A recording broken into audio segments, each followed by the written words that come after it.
It begins at the very start of dealing with a brand new portco. So when we are beginning to consider putting money in a company, we start thinking, what are the kind of things we can do to help this company grow faster, become better? So they want to know the examples. They want to see the real thing. Their number one most direct competitor is in our portfolio. We were very upfront with him. We said, you're almost the same as our other portfolio companies. You know them. Say, oh yeah, I talk to the CEO all the time. So would you be interested? Maybe would you be open to the possibility of merging these? We're thinking and brainstorming, how can we make this work and potentially look at merging.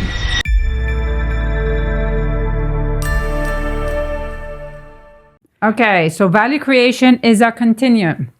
It's not a moment. It's something you're in the long run, for the long haul, as you stated in the previous episodes.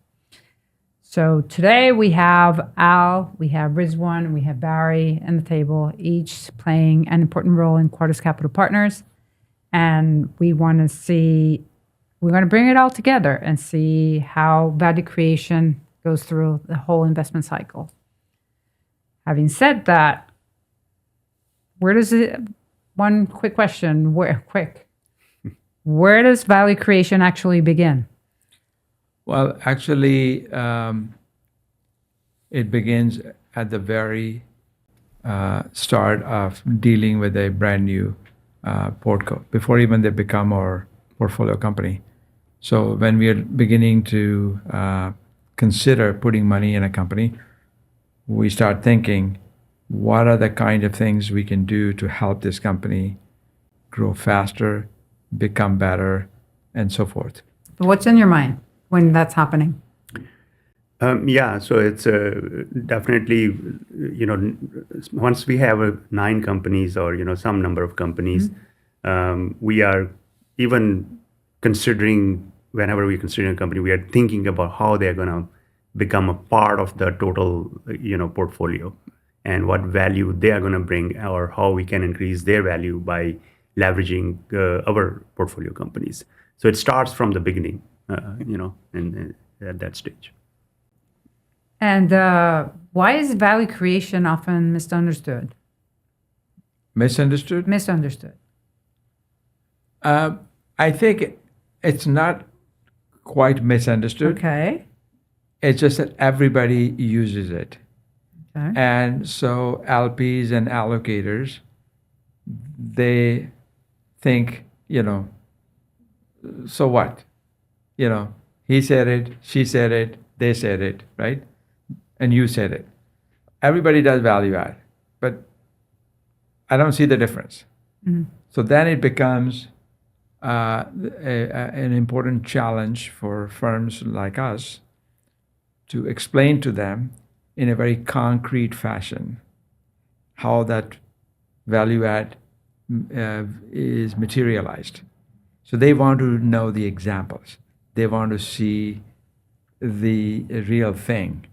They just don't want to hear buzzwords. So that's where it's rubber meets the road.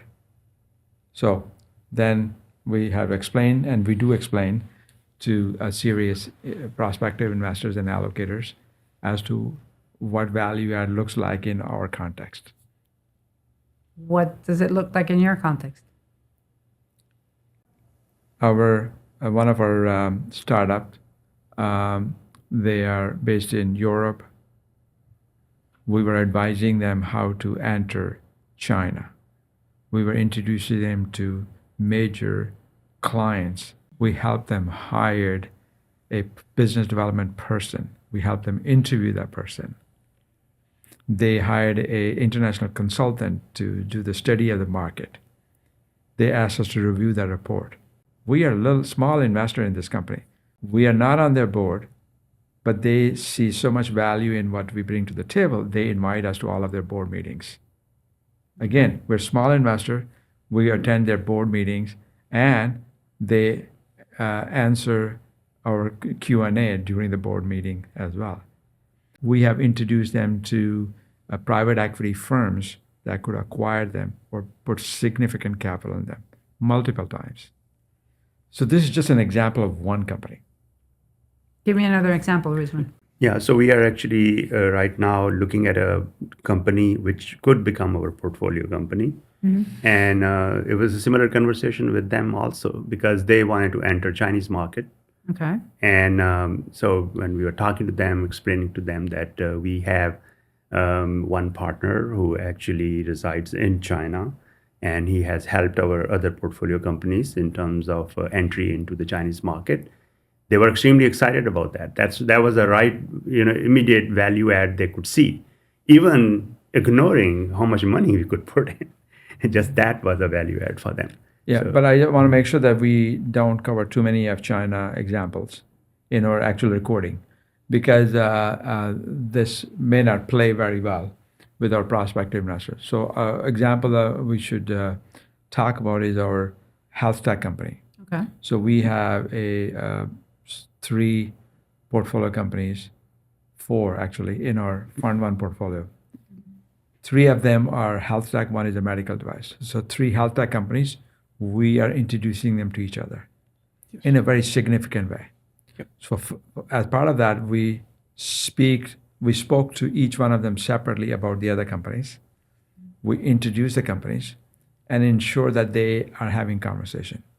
Then we are getting feedback from each CEO. By the way, thank you for introducing me to company B, because we are talking to them about 2 or 3 or 5 areas of synergy. Then we are hearing from company B, thank you for introducing us to company A. So that's happening.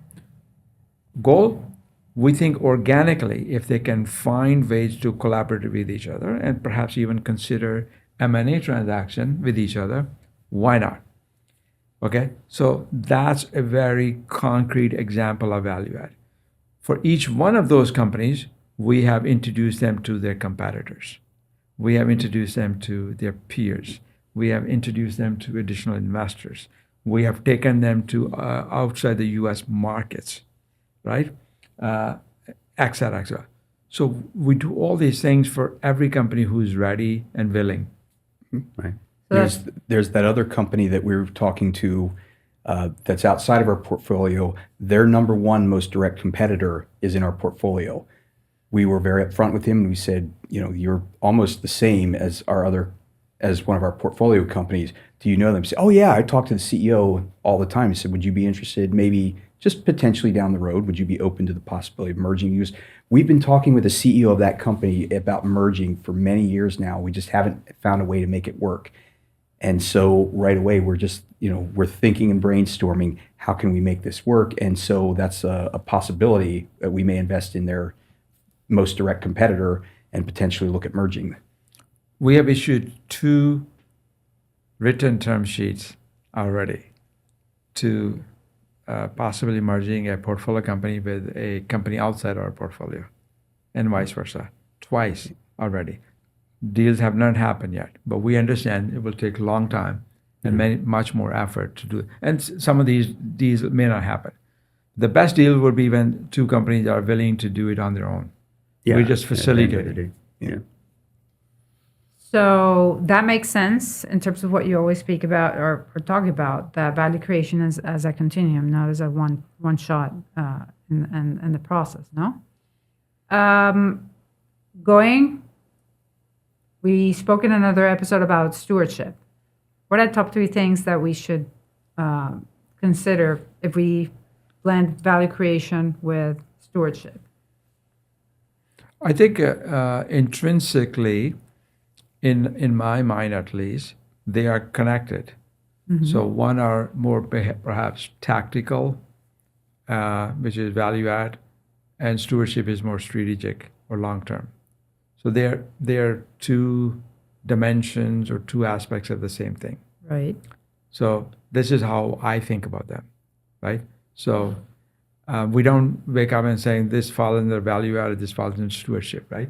Yeah. Right? It's a continuum, right? Yeah, Rizwan, it is. for It is. us. Continue. We've discussed stewardship, due diligence. We've discussed deal sourcing. Let me put it all together. We spoke about it in terms of separately. Discussion between you, and I'm not keeping this, but it's discussion between you, all 3 of the terms we discussed earlier, and how to make sense for Quartus Capital to put it all together. We're trying to bring everything in here. So that idea in place is start with Quartus, and we can start from deal flow to stewardship at the end, or value creation at the end. Walk us through the process. Each step there is just one detail of the bigger picture that is always on our mind. So we're always Explain to me that. Okay, so we're always looking at the big picture of how every piece fits together. And when you add all the parts, the sum is greater than the sum of its parts. And so when we start from deal flow through diligence, through the investment, and then the stewardship afterwards or during, every piece of that puzzle is all meant, designed specifically to increase the value of the company, to make sure that they're growing and creating value for our LPs, who are also another piece of that puzzle.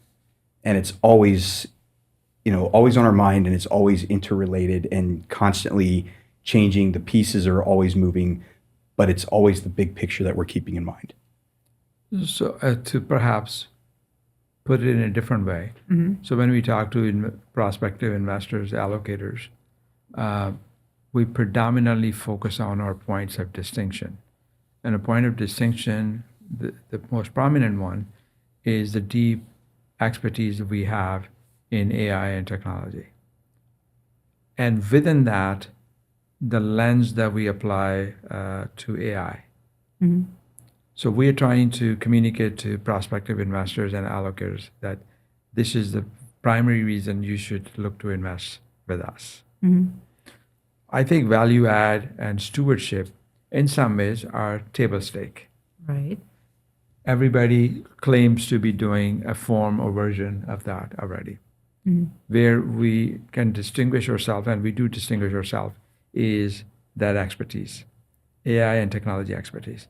Second area that we focus on is our deep knowledge and expertise of certain non-US markets. Okay. So where we help our portfolio companies sell their products and services abroad, right? So those are two big areas. And then we demonstrate all this through talking about our portfolio companies. And it's very powerful. That's where we talk about the AI and technology expertise, market expertise, and then we talk about value add and stewardship without even using those words in those portfolio companies. Oh, how did you meet them? And then they ask about deal flow. Okay.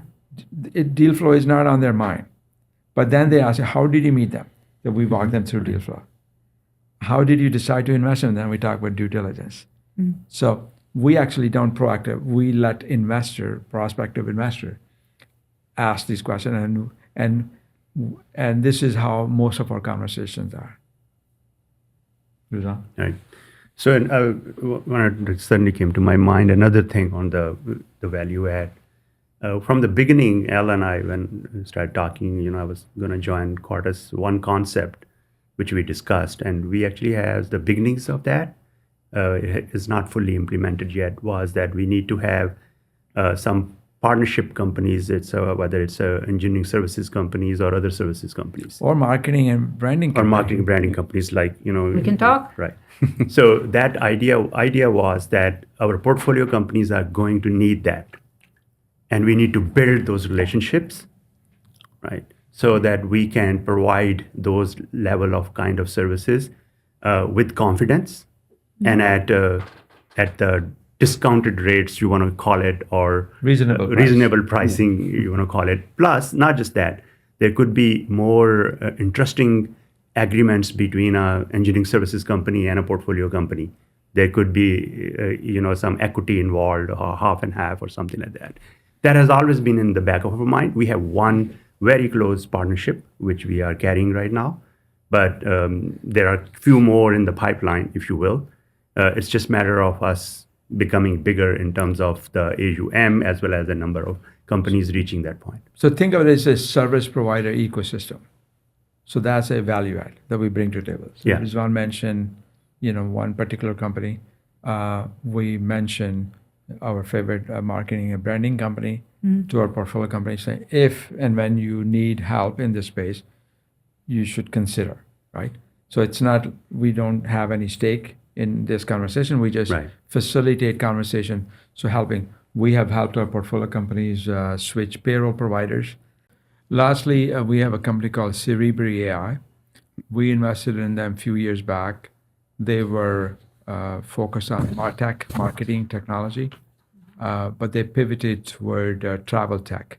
So they're using very advanced AI models and engines to optimize corporate travel expense. So their clients are big corporations, like my former firm, PwC, another where they spent $1 billion or several $100 million on corporate travel. So help the CFOs optimize corporate travel expense. So those are roughly 9 companies. I don't think we missed any, right? Yeah, I I think that was covered, all of them. Yeah. Okay. Next, we're gonna have clips as to freeform. Send a topic, send a question to Barry, or send a question and come back in terms of Quartus Capital Partners. Where are we at now? And perhaps we can go into, I don't know if we want to go into Fund 2, but at least where we are now in Quartus Capital in terms of And talking fund. about how we changed. how, where, state of the company now and where we're heading. Well, we are all heads down doing 2 things. One you is start? to, Can you start? yes. Okay. One is to harvest from Fund 1 portfolio companies, helping them exit. So that's our strategic focus. Second is to raise or complete raising Fund 2, right? So those are 2 big focuses. While we are doing that, we expect in the second half of this year to build out our team further. So institutionalize the team, technology, operations with additional resources. Those are 3 things, Yeah, Rizwan? yeah. So it's we are kind of in the middle of a transition from Fund 1 to Fund 2, and like Al said, Fund 1 has reached that point where harvesting has started, but Fund 2 is just started raising, right? So we have some closings which we have done in terms of the people who are willing to put money in.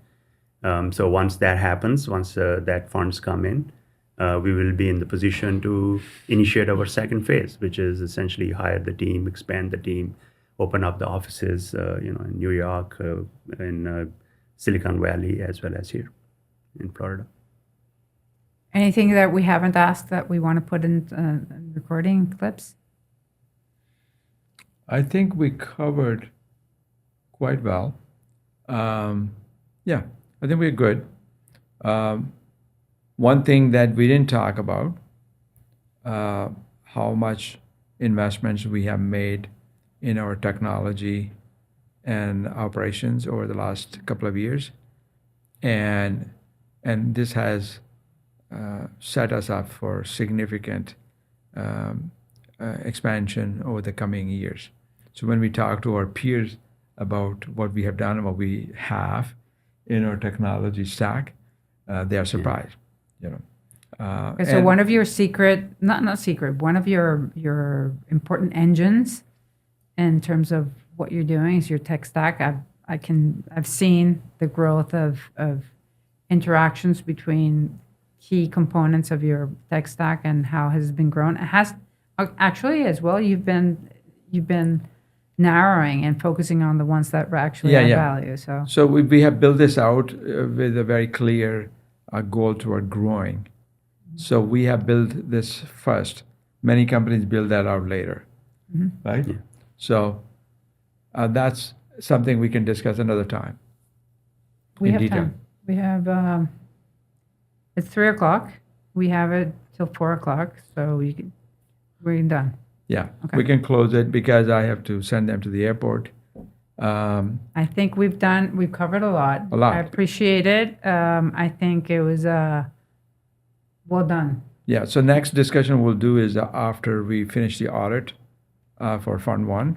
and we'll also make some progress with Fund 2 fundraising.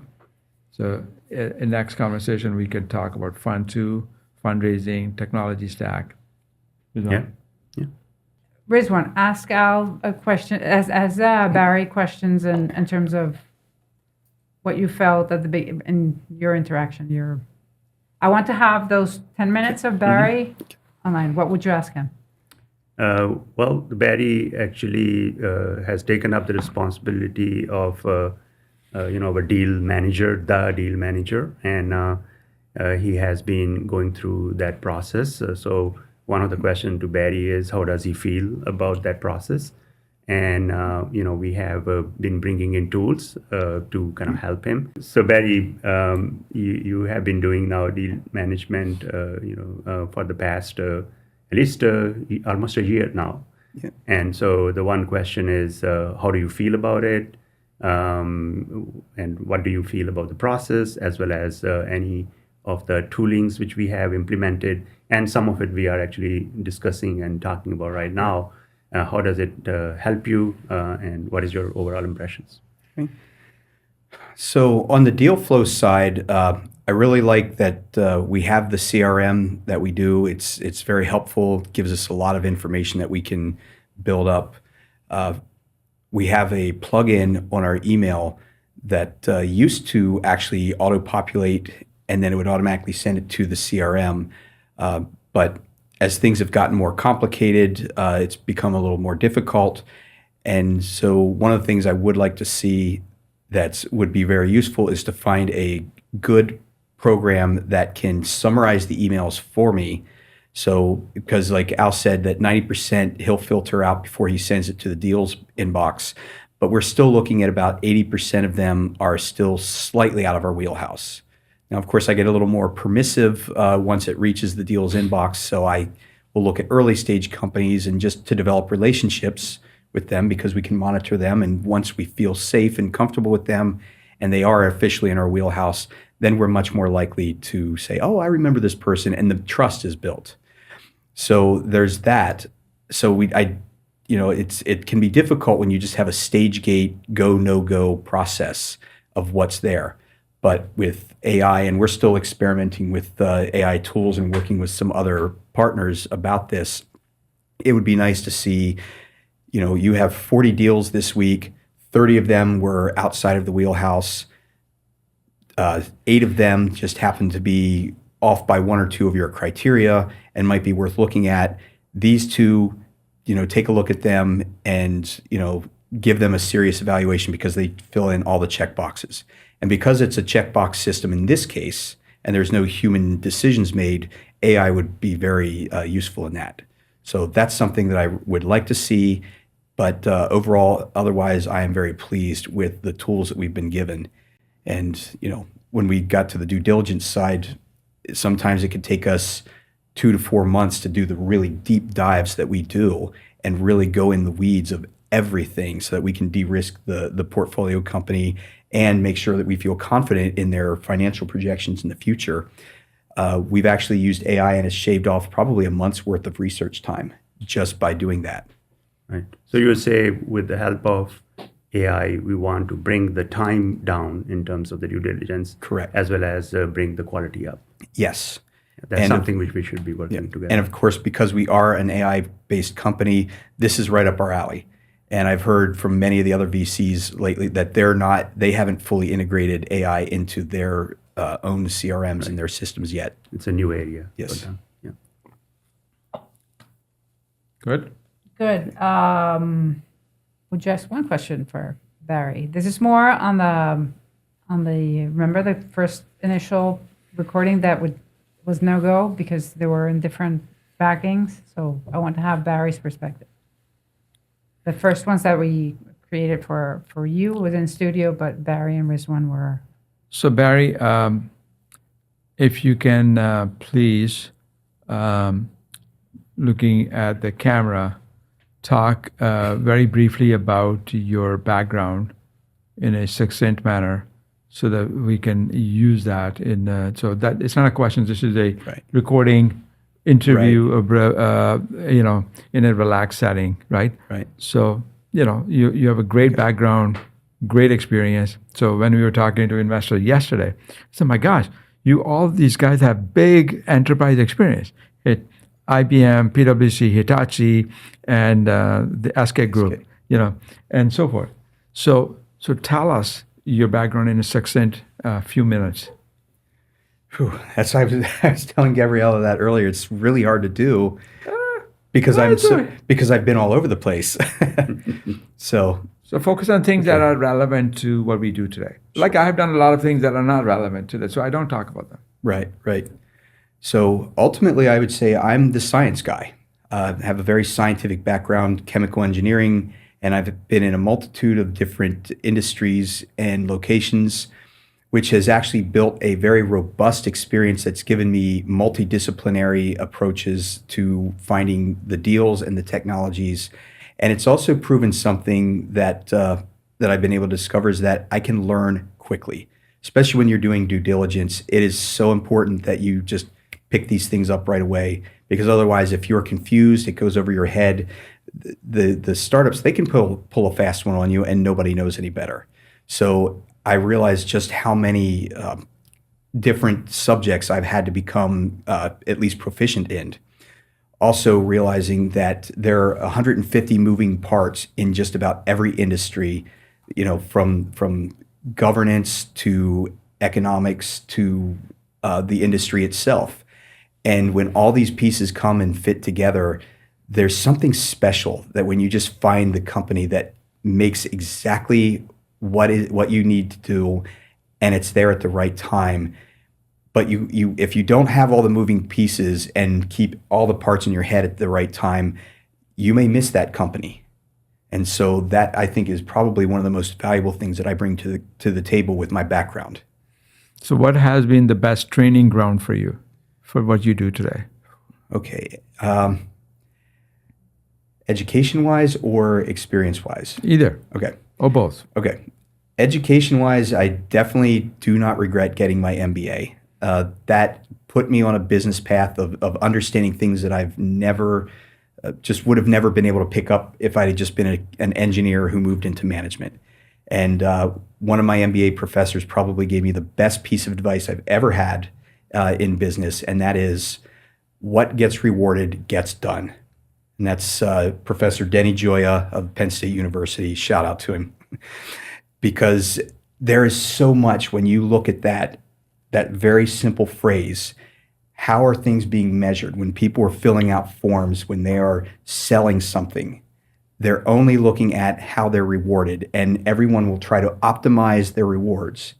And so if you have the right incentive structure in place, whether it be for your deal, for your sales team, or for your R&D group, laying out that proper incentive structure many times will mean the difference between success or failure, because all your people are aligned in your goals with the right incentive structure. Thank you, Barry. Good. Thank you so much.